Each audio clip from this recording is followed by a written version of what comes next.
Hello and welcome. Today we're going to talk about how to get beyond lust, anger, greed, delusion, envy, and all the things that plague our mind. We're going to talk about how the mind cannot be trusted, and that when we do trust it, we land ourselves in a lot of trouble. We're also going to talk about how it feels and looks like when we start to detach from the mind, when we become free from its influence. And what does it mean to no longer be identified with either the mind or the body? Are there people who've been able to do this? Are there people who've been able to achieve this state? We're going to talk about one such person, Rishabdev. And we had earlier last time gone over his teachings, but now we're going to take a look at his life. He's a very powerful personality and was the inspiration for not only the Bhagavatam, but is also the many other religions that came out of his teachings. So with that short little introduction, let's get started with the Bhagavatam. Gapada pagariga sare dharsa sagare gapada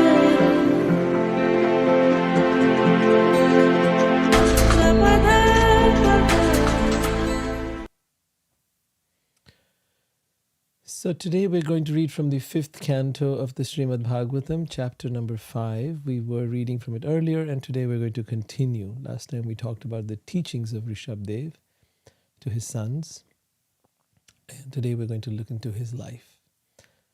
Right, so let's take a look at some pictures. It's always fun, right? Take a look at some pictures of what this scene looks like, and get inspired by that. We didn't prepare that too well, so I'm not sure I can show you the pictures today. But let me see if I can still... No, I guess not. All right. So Rishabdev instructed his sons before retiring from family life. As you may have come to figure out by now, there are 4 different stages of life in the Vedic system, Vedic society. And those were divided into the first stage being the brahmachari, or the student life. The second being the grihastha, or the household life. The third being vanaprastha, or the place where both husband and wife are starting to leave home and go to holy places and spend time away from home, leaving the children in charge of the family and the home. And then comes a time where they completely detach and take what's known as sannyas, or completely get renounced from all bondage and all attachment, including to their spouse. At that point, one becomes deeply immersed in one's own spirituality and devotes one's life to the pursuit of liberation and love of God. So now Rishabdev is a king, and he's been a powerful king all his life. He's had incredible respect from everyone, love from all his subjects. He's done great things for his people. And now he feels he's coming to the end of his life. And before he leaves, he wants to instruct his sons. So in the earlier episode, we went over those instructions. Now, before retiring from family life, he enthrones his eldest son, Bharat, in order to rule the entire world. Now, this Bharat actually is very interesting. We're going to read a lot more about him in the next episode. It is after King Bharat that the country of India is named as Bharatvarsh. So it is known as Bharat, after King Bharat. And also at that time, not only did they rule over India, but they ruled over a much larger part of the known world. I think it stretched further beyond Afghanistan and even all the way up north into what is in parts of Russia, and also further out into the east. So it does say rule the entire world, but I'm not sure how far the entire world was for them at that time. Maybe they did go all the way. Maybe they were in America. Maybe they were here as well, because there are many temples in South America that have similar carvings as those which you find in India. And it's not surprising that they're talking about ruling the entire world. There are similar things to be found in Thailand and in Cambodia and all over the Far East. So the influence of the Vedic culture is also been known to be found in Europe, all the way into the different kinds of gods that the Greek had, the Romans, and even the Vikings. And if you look at some of those, maybe I'll do a video on that someday, on the parallels in history between the different gods and the Vedic ones. The Vedic ones were far earlier. And so the Vedic culture spread across the world, and people started coming up with more or less similar concepts, slight modifications, but more or less the same thing. So Bharat therefore ruled what was the known world at that time. Now, Rishabdev, on the other hand, the king, the father, although he stayed at home for a while, he lived like a madman, naked and with disheveled hair. He became what is called an avadhut, a great saintly person without material cares. Now, we don't come across people like that here in today's time. If we come across anyone who's saintly, they've usually got very nice clothes on, well ironed, groomed. They have a big following of people. And here we see the case of Rishabdev living like they say, like a madman, right? Without wearing anything, feeling complete disconnect from the body, not having any care for how he looks, for his appearance or anything else. Now, you may say, is this necessary for all of us to do? No. Please never imitate such things. Please never imitate such a personality. This is the natural occurrence of where his spirituality was taking him. And so he felt no concern for anything of this world, no attachment to anything of this world. It did have some nice pictures, but I won't be able to show. They don't look so good like right now. They should have shown up differently. I know what the problem is. Okay, let's close this. All right, there you go. So this is just an example of Amshidas Babaji, another person of this type, who also is in the Gaudiya Vaishnava Sampradaya. So he was similarly a person who basically renounced everything in the world, didn't care about anything at all. Right? And if that doesn't appeal to you, that's okay. It's not for everyone. It's not everyone's cup of tea. It doesn't mean that there's not value in what they're doing there. There are different kinds of people and different kinds of paths of spirituality, and we need to be able to understand where they're at and why they're doing what they're doing, because there is a lesson to be learned for all of us. So this king, Rishabdev, after some time, he left home to tour the world. People thought he was blind, deaf, and dumb, an idle stone, a ghost, or a madman. Although people called him such names, he remained silent and did not speak to anyone. I want you to really think about, why would somebody not be affected by the insults, the barbs? Why would they not defend themselves? Why would they not say, hey, wait a minute, I know a hell of a lot of stuff. I was, in fact, your king. Why would he not say that? I want you to think about it, and maybe if you can understand, if you've got some thoughts on that, please write them in the comments or the chat, and I'd love to hear what you think. Why would somebody act as if they're blind or deaf or dumb or stupid or mad or whatever else, and let people call him names, and even though they're doing that, remain silent and not speak to anyone? When he traveled, bad people surrounded him like flies. They threatened him. They beat him. They urinated and spat on him. Sometimes they threw stones and stool and dust at him. And sometimes they passed foul air before him. They called him many bad names and gave him a great deal of trouble, but he did not care about this. So once again, I'm going to ask you to contemplate. What state of mind does one have to be in to not care about this? There's two possibilities. One person who is genuinely mad and crazy and therefore has no connection to this world literally. But another person who is so highly evolved, who also does not have any connection to this world or to this body or to the experience that you're having here.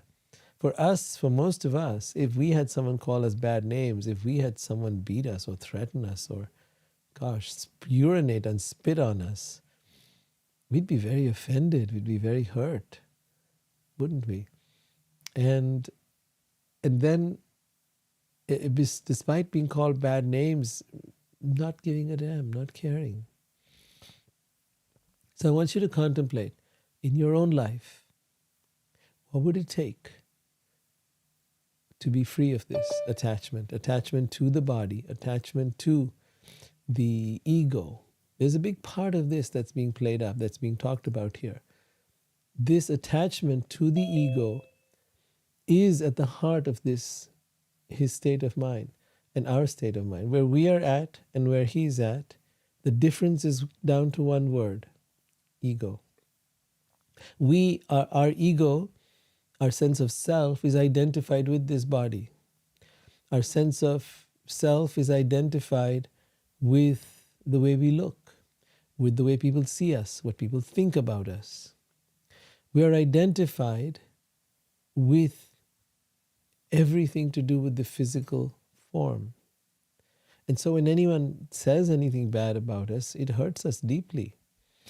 But why does it hurt us?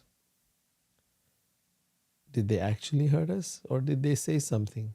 If they said something, or even if they did something, who did they do it to? Did they do it to this body? But am I this body? Did they do it to my mind and call me names? So my mind is hurt, my ego is hurt. Once again, if I'm not my mind, I'm not my body, then who is hurt? Do you see the difference it makes? What would it do in your life if you no longer took things personally? If you recognize that the real person is the soul, and they do not even know your soul. They've never met your soul.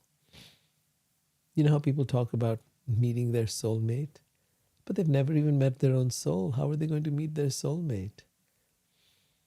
So if you've known your soul, and if you're identified with your soul, if you recognize that's the real me, then if something happens to this dress you're wearing, it doesn't bother you. If something happens to this outer covering, it doesn't bother you. Do you understand the difference? So back to Rishabdev, being situated on the spiritual platform in his spiritual glory. What does it mean, the spiritual platform? It means that he was identified with the soul. That my real self is the soul, and now I'm living there. Most of us, we will get a moment. We'll get a moment of identifying with the soul. A moment of bliss or happiness that comes for no reason at all. We might have this when we're in nature. We might have this randomly. And we wonder why. That was beautiful. It was so amazing. Now imagine feeling that all the time. Right? And if you're feeling it all the time, what is happening? You're identified with that. There's a famous line used in the Advaita philosophy, the non-dual philosophy, where it says, Tattvam asi, you are that. You are what? You are that spiritual being, that spirit spark. So what has to happen is this shift in identity. Right? Shift away from that which we think we are. Whatever we think we are not.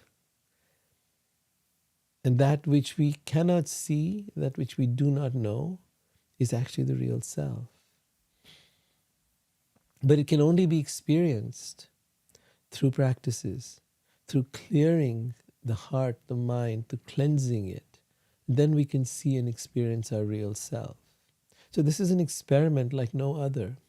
And if you really want to experience that, then you got to do the experiment. You can't sit on the sidelines and say, show me, prove it. No, you have to prove it to yourself. No one needs to prove it to you. But you can prove it to yourself. And when you do, you'll realize, my gosh, this was true all along. So that's what it means being, he was situated on the spiritual platform, in his spiritual glory. He did not care for these material insults. In other words, he completely understood that matter and spirit are separate. Matter and spirit are separate. It's like oil and water. They don't mix, actually.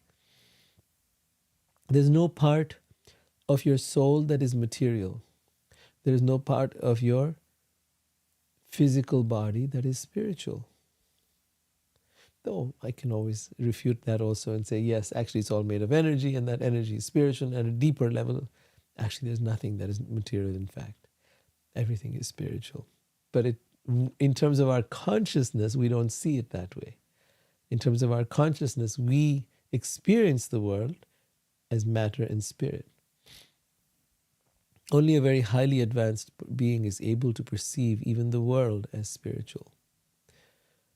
But for most of us, we need to first understand the difference. The beginning stages, we need to know the difference. So what is it we're chasing after in this world? Is matter. What is it we're trying to take care of? Is this material body. What is it we're trying to do to protect this material body, to give it a house, to give it shelter, to give it food, to give it protection, to take it from one place to another, to clothe it, dress it, and have it experience pleasure and enjoyment. But it's all for the body. And so we're here serving our body. What would happen if you understood that you're not the body?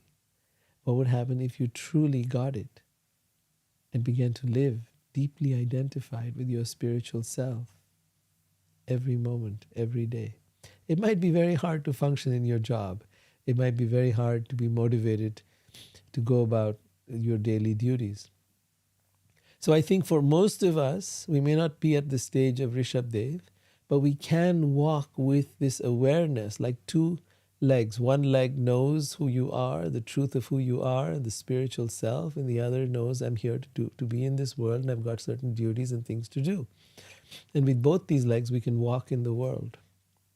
Rishabdev, on the other hand, had walked away from the world, right? And he was not trying to be with anyone. And so he was not angry at anyone.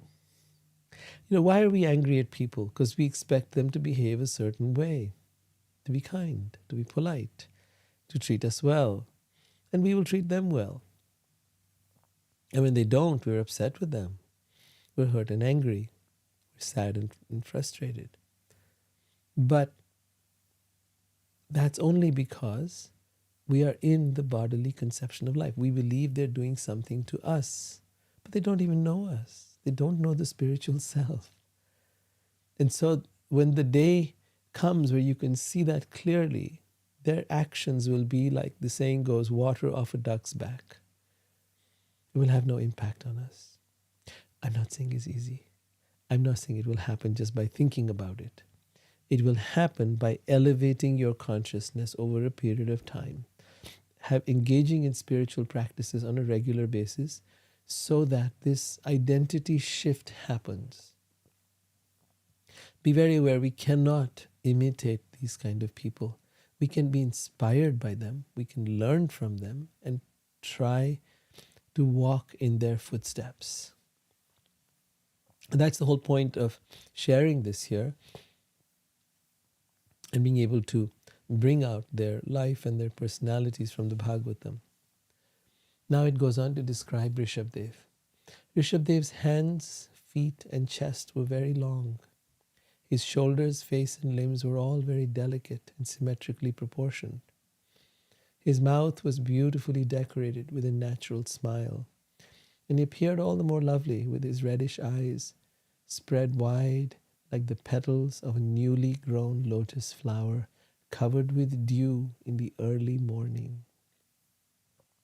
What a poetic description of someone's eyes, right? He, his reddish eyes spread wide like the petals of newly grown lotus flower covered with dew in the early morning. The irises of his eyes were so pleasing that they removed all the troubles of everyone who saw him. His forehead, ears, neck, nose, and all other features were very beautiful. His gentle smile always made his face beautiful, so much so that he even attracted the hearts of married women. It was as though they had been pierced by arrows of Cupid. About his head was an abundance of curly, matted brown hair, which was disheveled because his body was dirty and not taken care of. He appeared as if he was haunted by a ghost.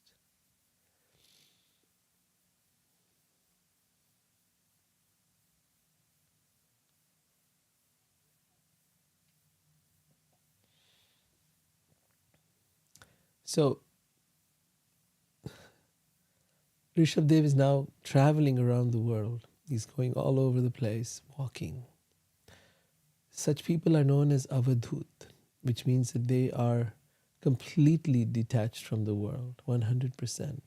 Not only from the world, but from their body, from their ego, from their mind, from all that is other than the soul. These are the most highly evolved beings of all. When Rishabdev saw that the general populace was very antagonistic to his execution of yoga, the mystic yoga practices that he was doing, he accepted the behavior of a python in order to counteract their opposition. Thus he stayed in one place and lay down. So just like a python stays in one place and lies down, so he did. While lying down, he ate and drank, and he passed stool and urine and rolled in it. Indeed, he smeared his whole body with his own stool and urine so that opposing elements might not come and disturb him. In that condition, the public did not disturb him. But no bad aroma emanated from his stool and urine. Quite the contrary, his stool and urine were so aromatic that they filled 80 miles of the countryside with a pleasant fragrance. Sometimes he walked or moved, sometimes he sat down in one place, and sometimes he lay down. To show all the yogis the mystic process, Rishabdev, the plenary expansion of Krishna. So he was an expansion of Krishna. Krishna had expanded because Rishabdev's father wanted to have a son just like him. I want to have God as my son. So Vishnu, Narayan, had said to Rishabdev's father that that's not possible, but I can expand myself and come to you. So that's what he did. He came as an expansion of Vishnu. And in that place, he performed wonderful activities. Actually, he was the master of liberation and was fully absorbed in transcendental bliss, which increased 1,000-fold. Krishna or Vasudeva is the original source of Rishabdev. There is no difference between them. Rishabdev was also absorbed in transcendental love and experienced ecstatic crying, laughing, and shivering. This is a symptom that is noticed also with Chaitanya. I'll show you some pictures. This is a picture of Chaitanya Mahaprabhu in devotional ecstasy.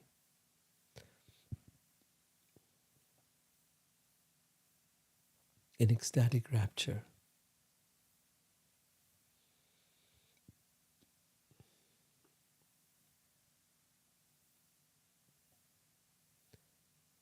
With tears coming from his eyes as he's thinking of Krishna and Radha, being wrapped in that divine love.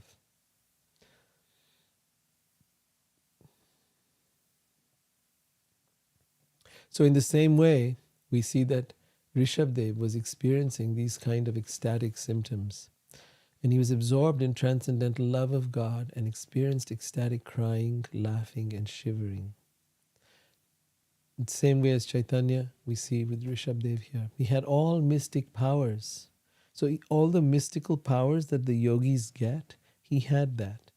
Yogis actually have been known to do some of the most phenomenal things. They have what are called siddhis. Not all yogis, but those who are fully realized and have attained those siddhis. They're able to, for example, he was able to travel in outer space at the speed of mind. Imagine that. Being able to travel to any other planet you want instantly by thinking about it. And I say, oh, this is not possible. But we have never tried even to develop the abilities of the mind and of the spirit. We want to get there in a physical machine into other planets, and that's clearly impossible. Right? You're trying to travel at the speed of light, but you're going to have to travel at many times the speed of light to be able to get there. Here, the yogis are able to travel at the speed of mind, so that instantly they can be anywhere. There is no need for them to have a vehicle. There is no need for them to have some kind of a spaceship or a UFO or a rocket. There's no need for gasoline, and there's no need for any of that. They can simply project themselves anywhere on this planet or any other, or in any dimension that they wish to. That's one of the yogic siddhis. The other the siddhi that he had was to appear and disappear instantly. So they can appear anywhere and disappear from there instantly. To enter the bodies of others and to see things that are far, far away. Although he could do all this, he did not exercise these powers. There are more powers that yogis can have, to become smaller than the smallest, to become bigger than the biggest, to become extremely heavy, to get anything you want. Anima siddhi, lagima siddhi, prapti. There are so many different kinds of siddhis. Siddhis are yogic perfections, which are attained through the yogic powers. So for example, someone like Christ walking on water, that's considered a yogic power. Being able to manifest things, as we see with, say, Sai Baba or somebody else who used to manifest things, right? Just from their hand, suddenly something would appear. I don't know if these people were genuine or not, but these are, in fact, yogic capabilities. But just because one is a yogi doesn't mean that he's God, right? And in fact, here we see Rishabdev, although he had all these siddhis, these yogic abilities available to him, he did not exercise these powers. Now there's a big reason for that. Why do certain yogis not recommend developing those siddhis, those yogic powers? That is because that is the ultimate trap. When a yogi develops such powers, they become greater than anybody else around them. They can do things that nobody else can. And at that point, you get to the next stage, next trap of your spiritual growth, and that is that suddenly you feel yourself superior to others. You feel that you are able to do things others cannot do, and so your pride, your arrogance grows. You may even become infused with great power. You may then want to inflict other people with your powers and hurt them. There's all kinds of things that have happened with yogis and have caused them to fall away from their spiritual path and ultimately come back to the mundane sphere. So now this whole conversation, as you know, was happening with King Parikshit, and who had been cursed to die in 7 days, and he was being instructed by Shukadev. Shukadev Goswami was a great sage, very, very, one of the most highly advanced people in his time.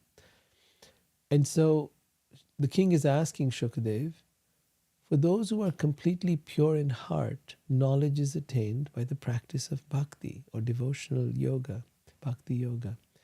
And attachment to karmic activity is completely burned to ashes. Such people automatically receive the powers of mystic yoga. They do not cause distress. Why then did Rishabdev neglect them? There's a lot to unpack here. The first is that someone who is pure in heart, how does one get pure in heart? Chaitanya talks about cleansing the heart. Cheto darpanamarjanam. He compares the heart to a mirror. It's an interesting analogy because in a mirror, you see that which is, you see a reflection. And the world as we see it is a reflection, not a reality. It's a reflection of what we are. It's a very interesting reflection. It's not a reflection literally like a mirror, but we see the world as we are. If we are mistrusting of people, then we'll see other people as being untrustworthy. If we have been hurt, then we think other people are going to hurt us. If we have experienced any kind of betrayal, then we suspect that other people will betray us. If we've had people steal from us, then we're going to assume that that's what's going to happen. We look at people with that lens. And we'll find reasons to believe what we see, and we'll say, I know this is what's going to happen. But it need not happen. It may not. Every situation, every person is unique, and we can't just jump to such conclusions.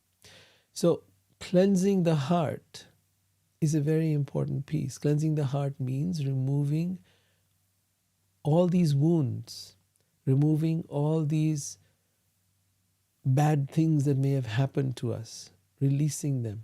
How do you release them? Yes, you can do it through psychology and so on and so forth. There are processes for that. But the most profound way of cleansing the heart is by using a higher vibrational energy. Literally to desanitize, or rather not but to sanitize the heart. And that is, for example, if you have something that is dirty or wet or whatever, you leave it out in the sun, then especially if you washed it and you've taken out the dirt, you leave it out in the sun, then it dries and it gets sanitized by the sun. Or you can have, some kind of machine that, desanitizes things. Am I saying desanitize? Why am I saying that? Sanitizes things, that purifies things. So the ultimate instrument, the ultimate tool that will help sanitize, purify the heart is the chanting of the names of God, and at the same time serving God through what is called devotional service or Bhakti yoga. So by that practice, he says that for those who are completely pure in heart, knowledge is attained by the practice of Bhakti yoga. So this knowledge will now become something that really comes, it literally downloads into you. You're able to receive it. Because your heart is cleansed. It's cleansed of what? It's cleansed of all the impurities, the hurts, the wounds, and all of that. It's cleansed of all your doubts and fears. It's cleansed of all your stories that you've built up over many lifetimes of who you think you are. Cleansed, cleansed, cleansed. And then as it gets cleansed, you become receptive. And now the knowledge that is coming goes deep within. Right now, when you're listening to me talk, or you listen to anybody talk, your conscious mind is hearing those words. It is filtering out what it wants to believe and what it doesn't want to believe. You might find that maybe 5 or 10% of what I'm saying is actually sinking in. If someone else is more receptive, more open, more cleansed in heart, they'll receive a lot more. So it all depends on where you're at. And it's not about the details, it's not about the information, it's about getting the essence. And when that goes into your heart, that's what he means when he says that knowledge is attained by the practice of bhakti or devotion. And attachment to karmic activities is completely burned to ashes.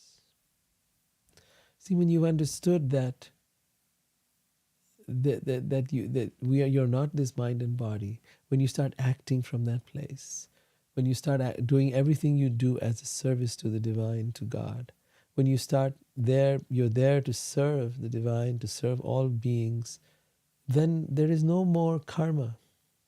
Because you're not doing things for selfish interest.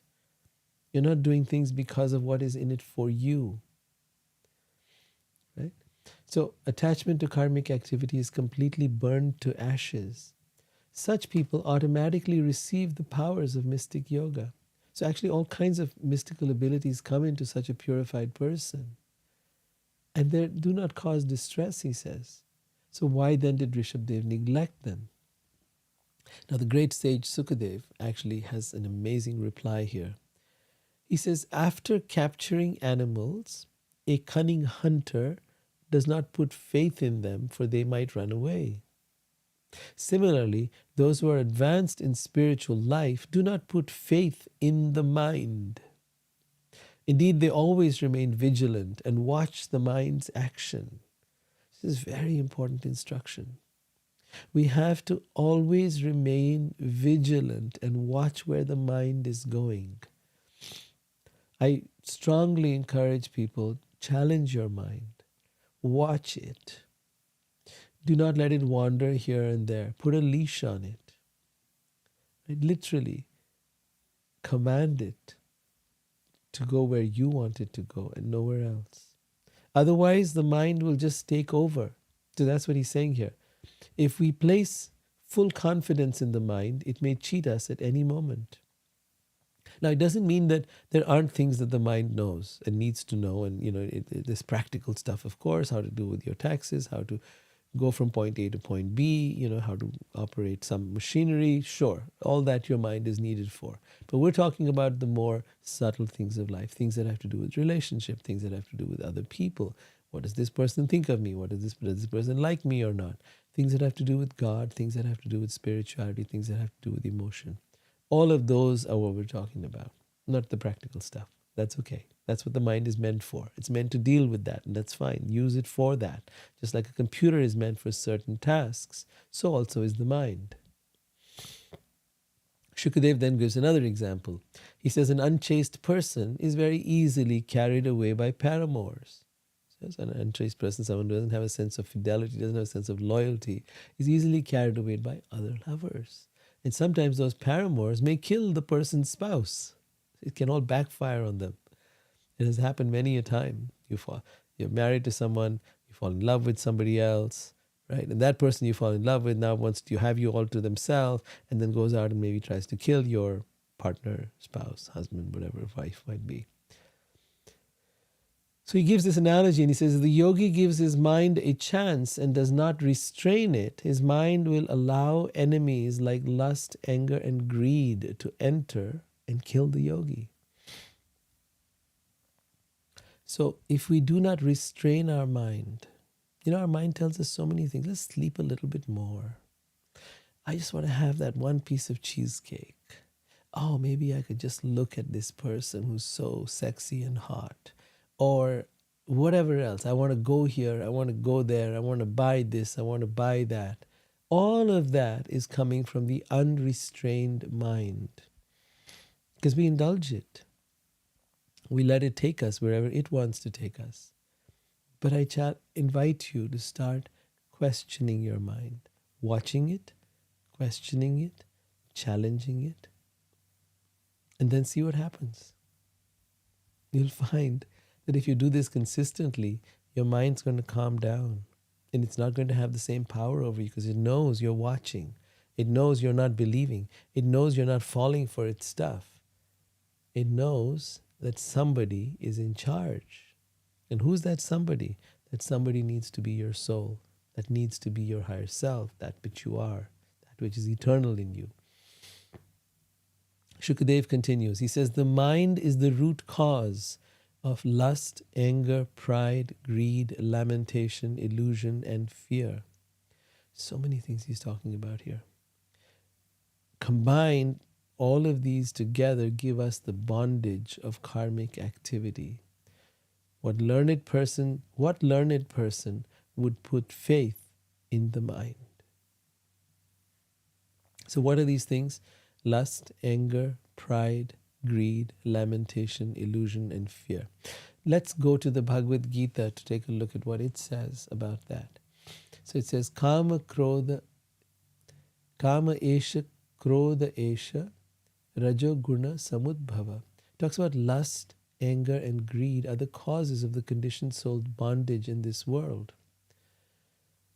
What do we mean by this? What do we mean by lust?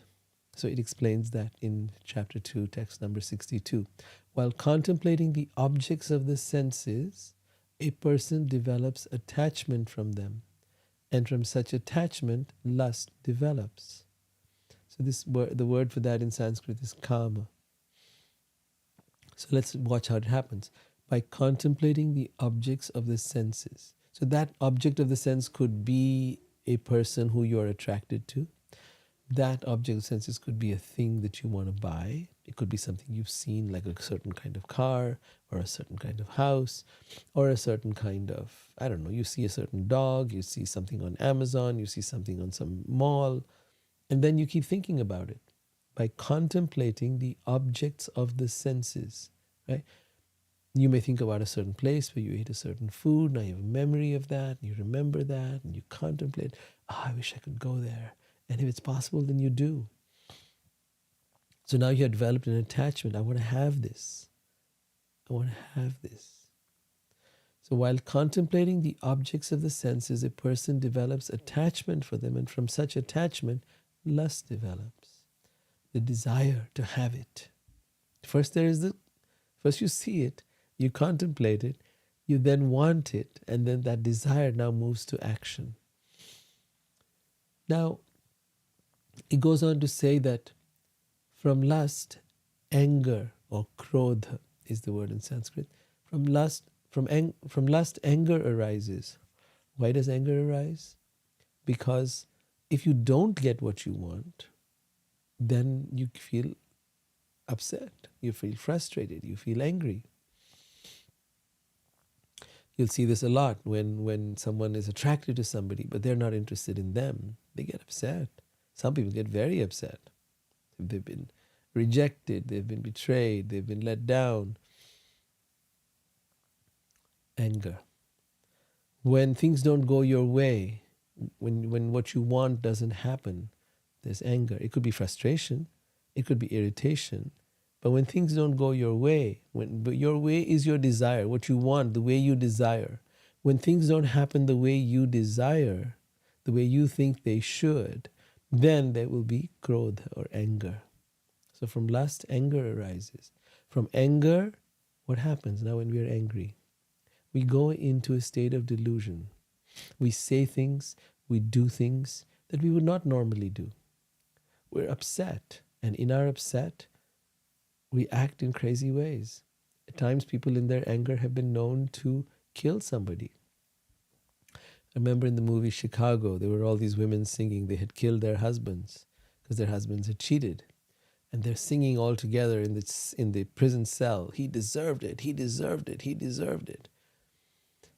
Yeah, he deserved it, but now you're in a prison cell because you got so angry, you lost control of your mind, and now you were imprisoned and your life is destroyed as well.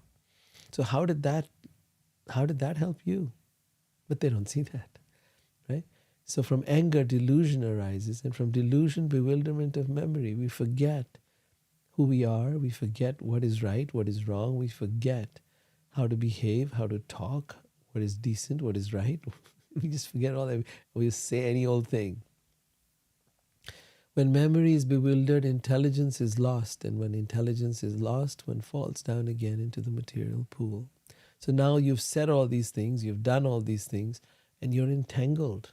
Now people got offended, people got hurt. Maybe you broke the law. Maybe you did something stupid. And now there's consequences to be dealt with. So these are the things: kama, krodha, lobha, that is lust, anger, greed. And then illusion, pride, and envy. So the more we have, the more illusion we're in.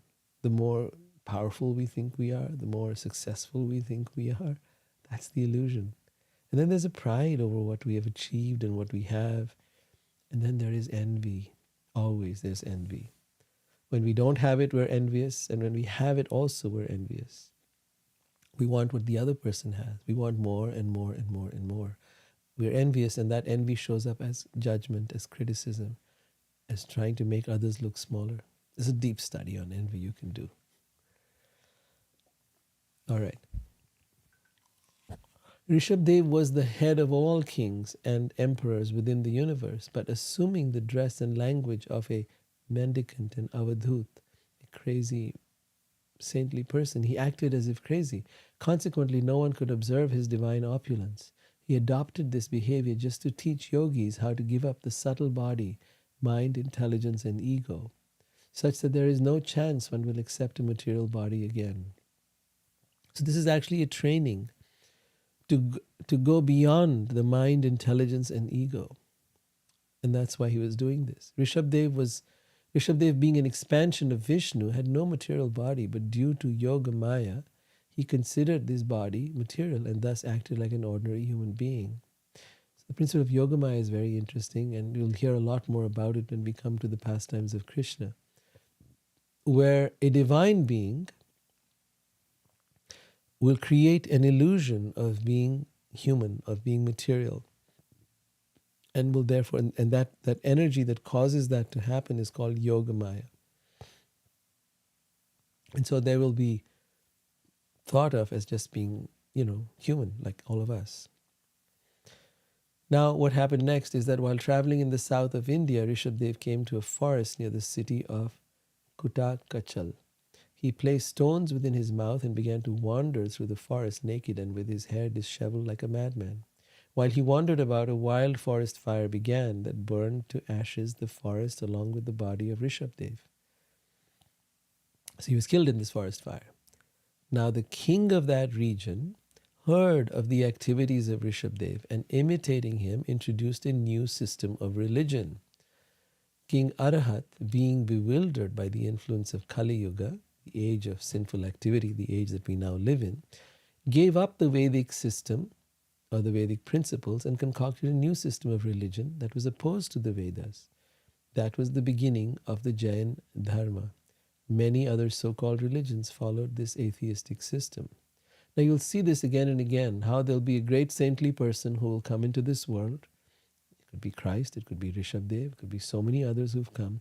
And then the kings at that time will find a great reason to take over their teachings and adapt them, modify them, and turn them into a way that by which they can control the mass of people. That's what happened here in this case, in the forming of the Jain religion, and that's what has happened in many of the religions of the world. Bewildered by the illusory energy Maya, such persons accept nonsensical principles such as not regularly bathing or washing their mouths. They remain unclean and pluck out their hair. There are many practices within this system of Jainism that are against the Vedas, and therefore they're talked about out here. During this age of Kali, people are more inclined to irreligious systems and will rather deride the followers of the Vedas, the Brahmins, the Supreme Godhead, and the devotees.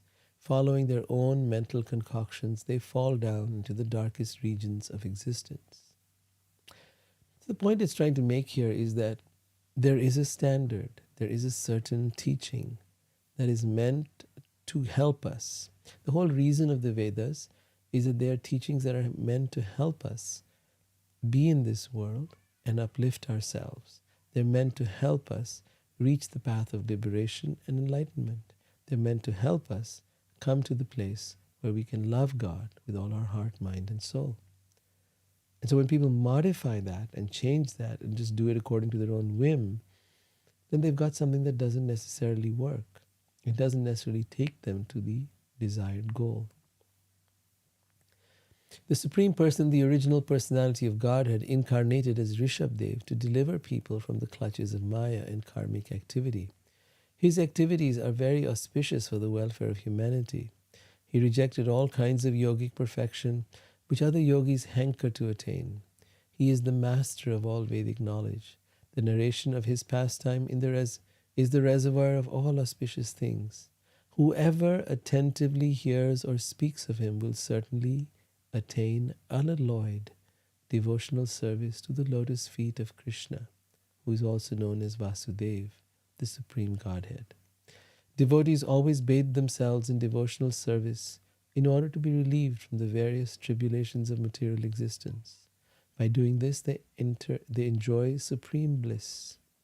They reject liberation or mukti as unimportant because having attained Lord's transcendental loving service, They have attained everything desirable and have transcended all material desires.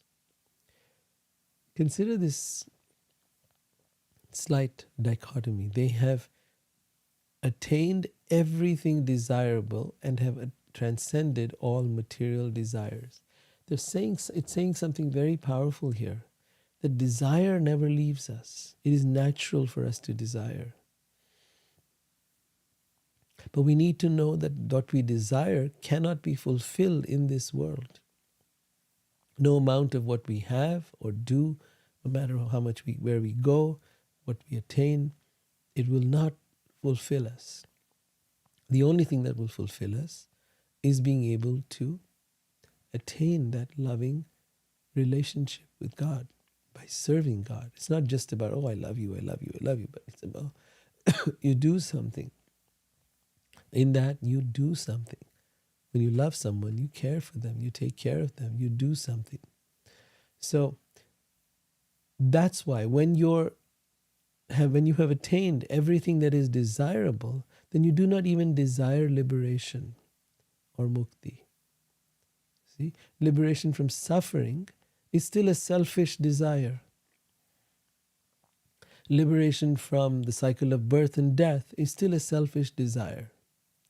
But the desire to love unconditionally, without any expectation of return, that love is the highest spiritual state. So with that, I will come to the last part of this. It says, the Supreme Person, Mukunda, is actually your spiritual master, worshipable deity, friend, and the director of your activities. Those engaged in getting his favor attain liberation very easily, but he does not very easily give them the opportunity to render direct service unto him. Such a powerful statement here again. It's very easy to get liberation, especially if you have approached Krishna. He says, Moksha Ishamima Shuchaha in the Bhagavad Gita. He says, I will give you liberation. Do not fear. Most people want that. Most people if a person is hungry, they want food. If a person is, cold, then they want heat. If a person has no place to stay, they want shelter. When a person is suffering in this world, and someone says, I will take away your suffering, they're very delighted. They want liberation, mukti. They no longer want to suffer in the cycle of birth and death. But he says that is given very easily by Krishna. But what is very hard to get is the opportunity to render direct service unto him. Rishabdev was fully aware of his true identity, therefore he was self-sufficient. See what I was telling you earlier? He was fully aware of his true identity, his true self, not the egoic identity, but the spiritual identity, his true self. Therefore he was self-sufficient, meaning he needed nothing from anyone else. He didn't need any validation, he didn't want any acceptance, he didn't need anyone to like him, he didn't need Instagram likes or any of that kind of stuff. He was self-sufficient and he did not desire external gratification. Why would a person not want external gratification? Is something wrong with gratification? No. We all want pleasure. We all want gratification. It is natural for us. The only question is, will the external things of the world give us the pleasure and the gratification that we require, or is there a higher state that is more lasting and cannot be ever taken away from us? Because the things of the world by nature are temporary, and when you've got some, you want to get more and more and more and more. You're in a never-ending treadmill. And you can only consume so much. If you like food, then there's only so much food you can consume. If you like sex, there's only so much sex you can do. If you like to drink, there's only so much you can drink before you go all drunk and crazy and. So if you like to have drugs, then there's only so much you can do. Otherwise, you'll have an overdose and die. So the things of this world are not able to satisfy us on one level, and if we overindulge in them, they could actually destroy us. But gratification and enjoyment and pleasure are natural to all of us. Radha, Srimati Radharani, is the feminine aspect of Krishna. She is the feminine aspect of the divine, of God. She is the source of all pleasure. One who has found her and discovered love for Radha, that person will have tapped into the greatest source of all pleasure. That is the greatest pleasure, is to receive from her the pleasure that she gives to Krishna as well. She is the only one who can please him. So when you want pleasure, you want gratification, is an internal state that must arise for no cause at all, just like happiness, just like love. The moment they have a cause, if there is a reason why you feel you love somebody, then it is based upon expectations and needs and so on.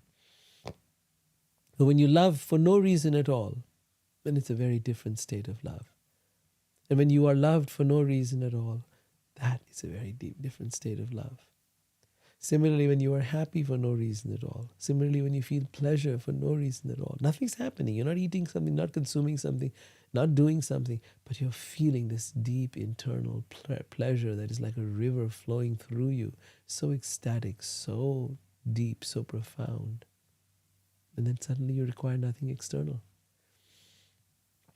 So, as far as Rishabdev, there was no need for him to aspire for success since he was complete in himself.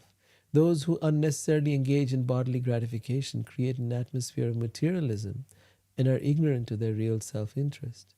Out of his causeless mercy, Rishabdev taught the self's real identity and the goal of life. We therefore offer our respectful obeisances unto the Supreme Being who appeared as Rishabdev. All right. So I want to see what questions you've got and take up some of your insights. If you haven't written anything yet, please do so now. I look forward to hearing your comments.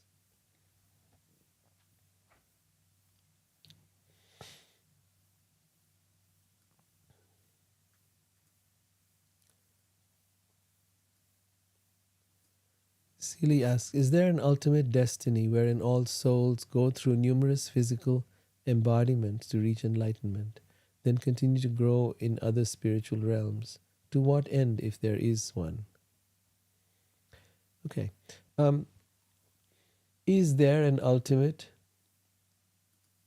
Let's go with this again. Is there an ultimate destiny wherein all souls go through numerous physical embodiments to reach enlightenment?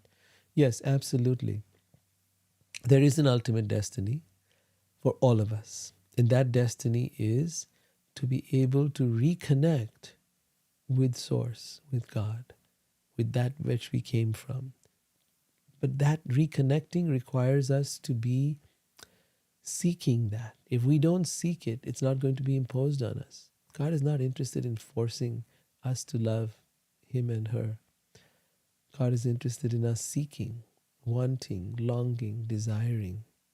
When our desires shift from the world, when you've had the opportunity, you've tried everything in the world, and it hasn't fulfilled you, and at that point when you reach to God, when you come there, having realized that the world is not enough, that there's got to be more, that what you're seeking cannot be found here, then you reach out to God. And in that seeking comes the most powerful, comes the awakening of our true destiny. And to get to that point, however, we go through various incarnations of different species, of different animals, of different birds, of different creatures, until we come to the human form of life. Once we're in the human form of life, then our purpose in being here is to use this opportunity for our spiritual growth, for enlightenment. So, let me see if I've covered everything you've asked. To what end? Okay, if there is one. There is definitely a very clear-cut goal. And that is that in seeking God, to become reunited. At that point, you have two options. You can choose to be one with God, such as being in the light and merging with the light, or you can choose to have a relationship and engage in Leela or pastimes with God. And we're going to come across in the 10th canto, we're now in the 5th, in the 10th canto we're going to hear about the Leela, the pastimes of Krishna with all his lovers and loved ones. And there you'll see what it looks like to be with God.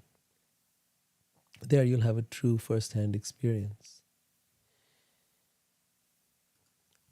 Okay. Seems the devas go through trials that mirror human struggles. Oh yeah. The devas are also like us. They are also known as Jiva Atma. So we are tiny infinitesimal particles of the divine. All of us, including the devas. The devas are not, although they might have longer lifespans, might live in heavenly places. Keep in mind, even on this planet, there are heavenly places that are beautiful, where people enjoy and they have a wonderful time. And then there are places of great suffering within this planet. Now, similarly, in the universe, there are planets where there is great pleasure and great enjoyment. And then there are planets that are hellish, as in there's greater level of suffering, just as we have on this planet. So that is mirrored everywhere. But the ultimate suffering is not outside us. The ultimate suffering is inside us. The ultimate suffering is in our mind and in our attachments and our desires and our pursuit of that which can never be attained. Happiness, love, peace. You can't attain it. You are it. Until you understand that what you've been looking for was always with you. It was never outside you.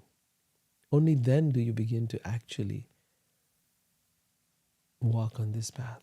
And then it's important, there are different stages, there are different levels. You're hearing today about Rishabdev, who is at a very high level. We cannot imitate that. But we do need to learn from him what's possible. All right?